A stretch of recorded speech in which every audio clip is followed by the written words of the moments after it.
Assalamualaikum warahmatullahi wabarakatuh. Halo teman-teman, perkenalkan nama saya Nani Nitri Anggasari Faranisa dengan NIM 40224085 dari PGSD 1 semester 4 Universitas Peradaban. Jadi, di video kali ini saya akan mereview sebuah buku yang berjudul Belajar dan Pembelajaran karya DRC Asri Budiningsih. Saya memilih buku ini karena isinya sangat relevan dengan bidang saya yang saya pelajari sebagai mahasiswa PGSD.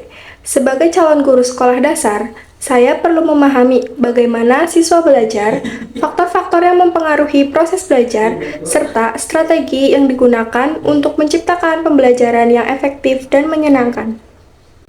Buku ini merupakan buku pendidikan yang banyak digunakan oleh mahasiswa keguruan dan calon guru.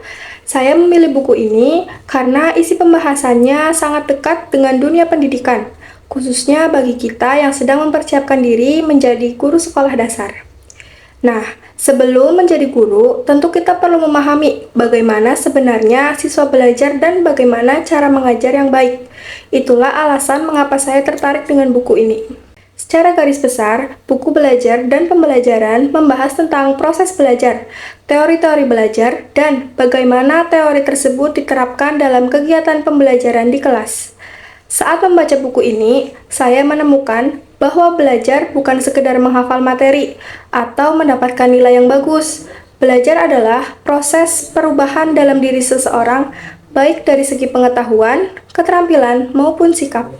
Buku ini juga menjelaskan beberapa teori belajar yang cukup terkenal, misalnya teori behavioristik yang menekankan perubahan perilaku, teori kognitif yang berfokus pada proses perubahan berpikir, teori konstruktivistik yang mendorong siswa membangun pengetahuannya sendiri, serta teori humanistik yang menekankan pengembangan potensi peserta didik secara menyeluruh.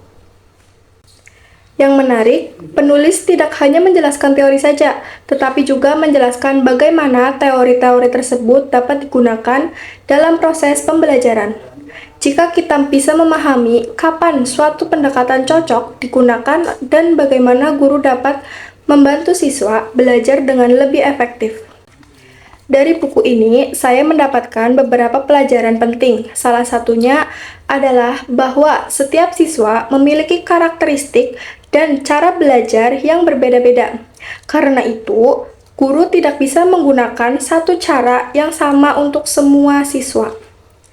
Saya juga belajar peran guru bukan hanya sebagai penyampai materi, tetapi juga sebagai fasilitator yang membimbing siswa agar aktif dalam proses pembelajaran.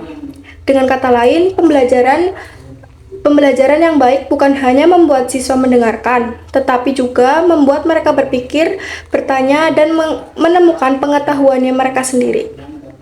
Buku ini menarik karena bahasanya cukup mudah dipahami dan pembahasannya tersusun dalam sistematis. Meskipun berisi teori-teori pendidikan, isi buku ini tidak terasa terlalu rumit.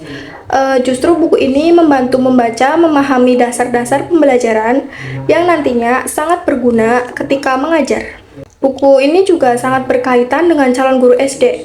Sebagai calon guru, kita perlu mengetahui bagaimana siswa belajar, bagaimana memilih metode pembelajaran yang tepat, dan bagaimana menciptakan suasana belajar yang menyenangkan.